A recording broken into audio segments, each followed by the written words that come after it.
Bonjour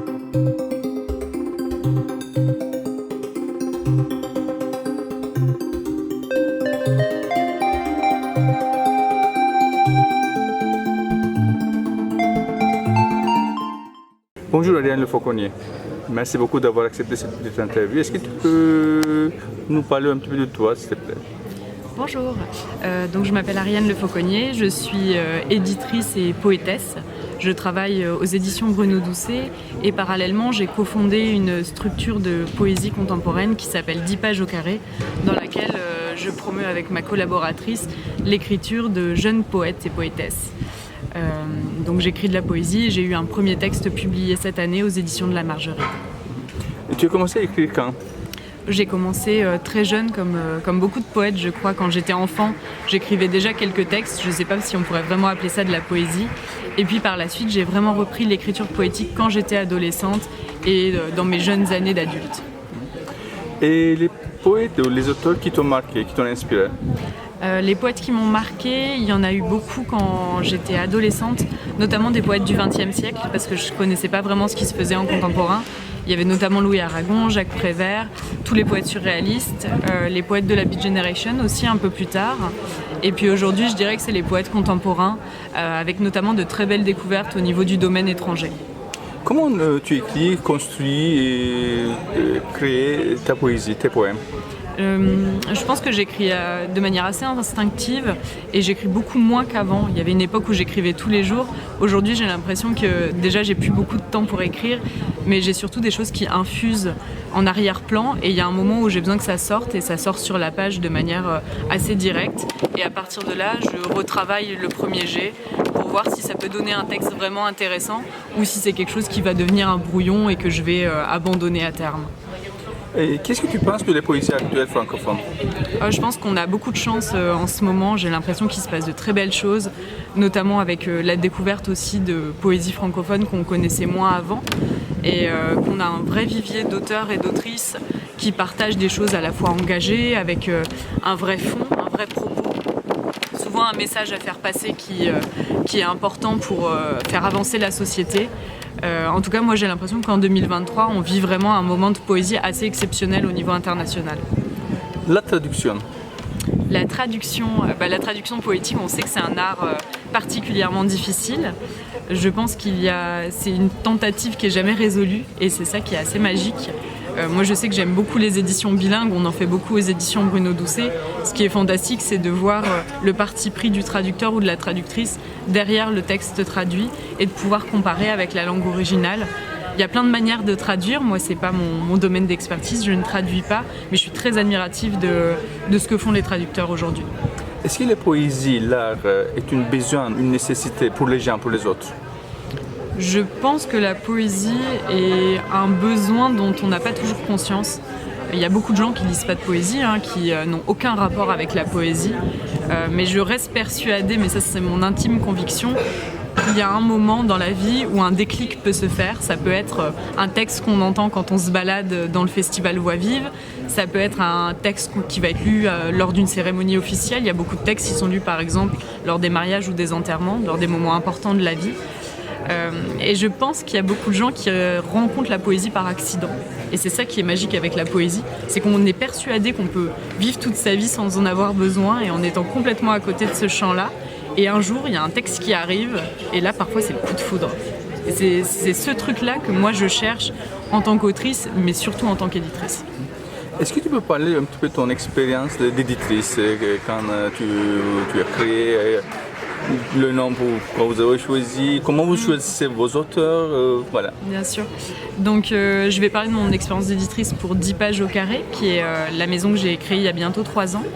Donc c'est une jeune structure que j'ai cofondée avec Flora Monin, qui elle est spécifiquement graphiste, mais avec qui je travaille sur tous les champs de la maison d'édition. Et on avait pour idée de promouvoir la poésie de poètes et poétesses de moins de 35 ans. Ça peut paraître un peu arbitraire comme limite, mais l'idée c'était vraiment d'aider les plus jeunes à découvrir le milieu éditorial, à avoir un premier objet publié, un premier livre papier, et donc de faire connaître leur écriture auprès de ce qu'on va appeler des grandes maisons d'édition, pour qu'après ils puissent aller leur proposer des textes et travailler avec eux. Donc aujourd'hui on a 14 titres publiés, Et on fonctionne avec un format très spécifique, puisque ce sont des longs poèmes narratifs de 10 pages. Donc c'est des textes dont on passe commande au poète. C'est assez intéressant parce que nous, ça nous permet de travailler sur ce que c'est qu'éditer un texte, ce que c'est que d'avoir un échange avec l'auteur. Et pour ces jeunes poètes, ça leur fait une première expérience de texte de commande.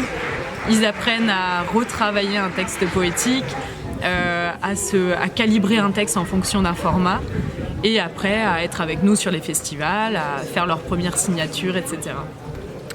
Tu peux parler aussi un petit peu du Festival de Sète ou Marché de la Poésie encore depuis un certain temps tu participes et tes impressions? Oui, bien sûr. C'est vrai que là, ça va faire 7 ans que je travaille aux éditions Bruno Doucet, donc j'ai fait beaucoup de salons et de festivals. C'est toujours des moments très riches. Je pense que notamment le festival Voix Vive, c'est très particulier. C'est le seul endroit, en tout cas en France, où on a une concentration de poètes internationaux aussi forte. On reste 8 jours tous ensemble, donc forcément il y a des liens qui se créent, on découvre des textes, on a des coups de cœur. Il y a des choses qu'on va publier par la suite aussi aux éditions Bruno Doucet. Je sais que c'est le cas pour d'autres éditeurs qui sont sur place. Et ce qui est bien avec les salons et les festivals, c'est que ce sont les seuls moments où en tant qu'éditeur, on est en contact direct avec notre lectorat. Le reste du temps, ça passe par les librairies, etc. Donc on n'a jamais de retour direct sur les textes. Alors que là, comme ils vont entendre les poètes et acheter les livres sur place, on a un vrai retour de lecteurs. Et ça, c'est passionnant, parce que c'est le moment où on a l'impression que nos textes ils vont vraiment toucher des gens. Est-ce que tu peux parler un petit peu de ta collaboration avec Bruno Doucet? Voilà. Oui, bien sûr. Donc je travaille aux éditions Bruno Doucet depuis presque 7 ans maintenant. Je suis responsable de la communication, donc je m'occupe vraiment de tout ce qui va être promotion des auteurs et des autrices. Et à côté de ça, je l'aide sur certains champs éditoriaux. Donc on fait pas mal de choses, mais on est tous un peu des couteaux suisses dans cette maison d'édition parce qu'on est une toute petite équipe. Et ce qui est passionnant, c'est que c'est une maison d'édition qui est complètement indépendante et qui est en croissance. Forcément, on a de plus en plus de textes publiés, de plus en plus d'auteurs et d'autrices qui viennent du monde entier.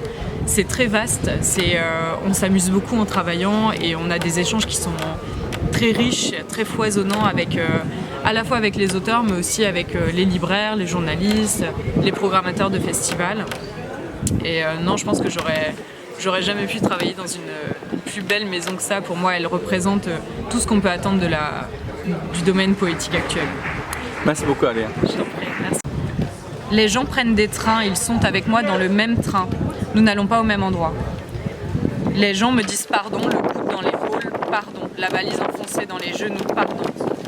On sort, puis c'est le quai du métro. Your attention, please. Je voudrais que la voix automatique raconte une blague en 3 langues. Je regarde le visage des gens, je voudrais que le visage des gens se torde, se détende, s'amollisse, se mette à fondre dans un grand éclat de rire ou de larmes. Mais les gens ne sont pas heureux, pas tristes. Les gens sont fatigués. Les gens ont les mains crispées sur leurs bagages. Les gens ne se souviennent pas que ces mains, un jour, ont caressé une vache dans une campagne très lointaine. Depuis, sur le champ, on a construit 3 petits immeubles. Les gens ne veulent pas se souvenir de la caresse, ni de la vache. Ça leur ferait trop de peine. Je sais. Moi aussi, parfois, je m'endors la tête contre la vitre et je rêve aux vaches paisibles, à la forêt de pimpons, à l'odeur des madeleines. Mais rien de tout cela n'existe, bien sûr. L'enfance aussi était une grande fatigue indolore. Les gens le savent. Les gens passent des années à s'enfuir de leur enfance pleine de vaches, de rivières, de vestes de loups. Sinon, pourquoi donc prendrait-il sans cesse tant de trains? Les doigts pleins de McDo, tu me dis que tu ne m'aimes plus, qu'on ferait mieux d'arrêter là, avant que ça fasse désordre, vraiment. Pour nous, j'avais pourtant construit des hôtels minuscules, rangés au fond du cœur, où passer d'autres nuits, et d'autres nuits encore. Pour nous, j'avais, tu sais, des plages infinies, où dansaient sous le vent des bananiers en fleurs. Tant pis, la vie aussi est belle comme ça, dans l'amertume soudaine du coca et la solitude d'un Big Mac un peu froid. Hier, j'ai racheté des nouilles instantanées, 65% de farine de blé, huile de palme, fécule de tapioca, arôme, sel, régulateur d'acidité, saveur crevette avec 0% crevettes. Ça fait au moins 1 mois que je ne mange que ça, à tous les repas dans le même bol que je rince à chaque fois.